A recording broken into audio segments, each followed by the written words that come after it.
देखिए, इसे चुनाव के परिणाम से इस आवास को कोई मतलब नहीं है। ये तो ऑलरेडी पहले से ही 28 वर्षों से ये कलंकित है मैडम श्रीमती राबड़ी देवी जी के नाम से। बिहार के पूर्व मुख्यमंत्री हैं और अभी नेता प्रतिपक्ष भी है विधान परिषद के अंदर। कलंकित आवास को किस नियम के तहत इन्होंने बदला है, ये अपने आप में आश्चर्य की बात है। ये राजनीतिक शुचिता यहाँ तो भंग होता दिखता है।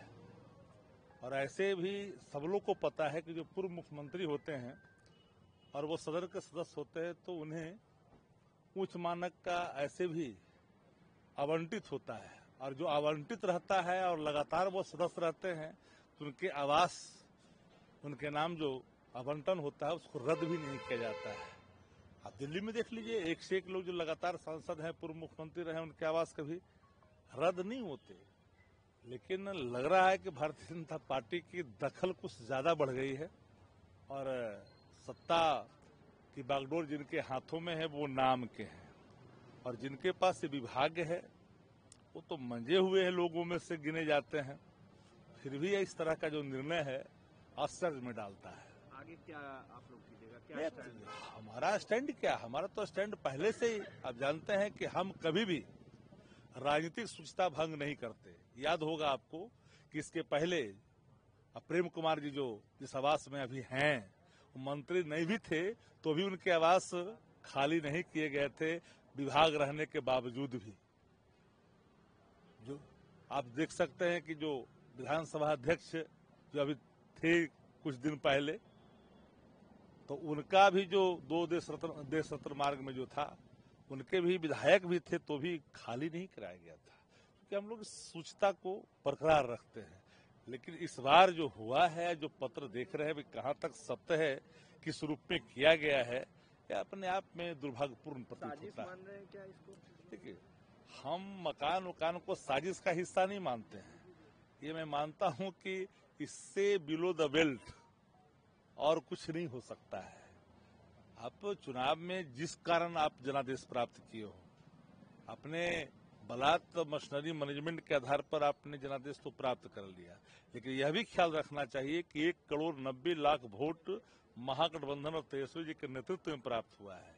इसलिए आपके जो ये पत्र कहीं से अगर जारी भी है तो यहाँ पर पूर्णतः राजनीतिक शुचिता भंग होता दिखता है। नोटिस आया, कोई सूचना दी? नहीं, तो मीडिया के माध्यम से एक पत्र जारी जो दिख रहा है कि वो पूर्व के आदेश को विखंडित करते हुए अमुक नाम का भवन जो है, इस तरह की चर्चाएं मैंने सुनी और इस बाबत आपने लिया तो मैंने कहा।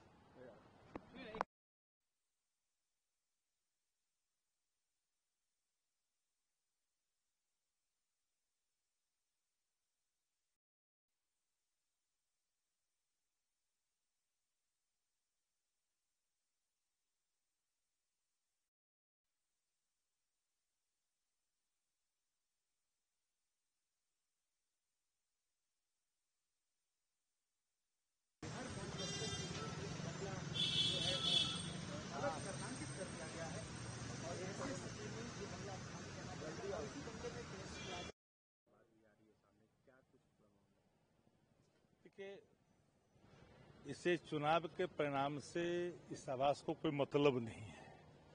ये तो ऑलरेडी पहले से ही 28 वर्षों से ये कलंकित है मैडम श्रीमती राबड़ी देवी जी के नाम से। बिहार के पूर्व मुख्यमंत्री हैं और अभी नेता प्रतिपक्ष भी है विधान परिषद के अंदर। कलंकित आवास को किस नियम के तहत इन्होंने बदला है, ये अपने आप में आश्चर्य की बात है। ये राजनीतिक शुचिता यहाँ तो भंग होता दिखता है। और ऐसे भी सब लोग को पता है कि जो पूर्व मुख्यमंत्री होते हैं और वो सदन के सदस्य होते हैं तो उन्हें उच्च मानक का ऐसे भी आवंटित होता है, और जो आवंटित रहता है और लगातार वो सदस्य रहते हैं तो उनके आवास, उनके नाम जो आवंटन होता है उसको रद्द भी नहीं किया जाता है। आप दिल्ली में देख लीजिए, एक से एक लोग जो लगातार सांसद हैं, पूर्व मुख्यमंत्री रहे, उनके आवास कभी रद्द नहीं होते। लेकिन लग रहा है कि भारतीय जनता पार्टी की दखल कुछ ज्यादा बढ़ गई है और सत्ता की बागडोर जिनके हाथों में है वो नाम के हैं, और जिनके पास ये विभाग है वो तो मंजे हुए हैं लोगों में से गिने जाते हैं, फिर भी इस तरह का जो निर्णय है आश्चर्य में डालता है। आगे क्या आप लोग कीजिएगा, क्या स्टैंड है? हमारा स्टैंड क्या, हमारा तो स्टैंड पहले से ही आप जानते हैं कि हम कभी भी राजनीतिक शुचिता भंग नहीं करते। याद होगा आपको कि इसके पहले प्रेम कुमार जी जो जिस आवास में अभी हैं, मंत्री नहीं भी थे तो भी उनके आवास खाली नहीं किए गए थे, विभाग रहने के बावजूद भी।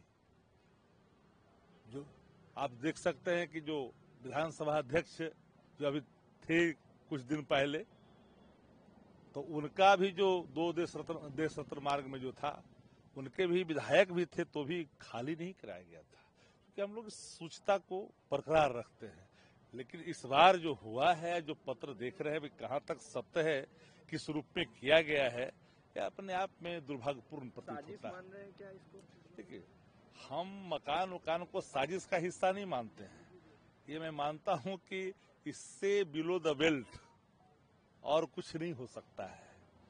आप चुनाव में जिस कारण आप जनादेश प्राप्त किए हो, अपने बलात् मशीनरी मैनेजमेंट के आधार पर आपने जनादेश तो प्राप्त कर लिया, लेकिन यह भी ख्याल रखना चाहिए कि 1,90,00,000 वोट महागठबंधन और तेजस्वी जी के नेतृत्व में प्राप्त हुआ है। इसलिए आपके जो ये पत्र कहीं से अगर जारी भी है तो यहाँ पर पूर्णतः राजनीतिक शुचिता भंग होता दिखता है। कोई नोटिस आया, कोई सूचना दी? नहीं, हम तो मीडिया के माध्यम से एक पत्र जारी जो दिख रहा है कि वो पूर्व के आदेश को विखंडित करते हुए अमुक नाम का भवन जो है, इस तरह की चर्चाएं मैंने सुनी और इस बाबत आपने लिया तो मैंने कहा।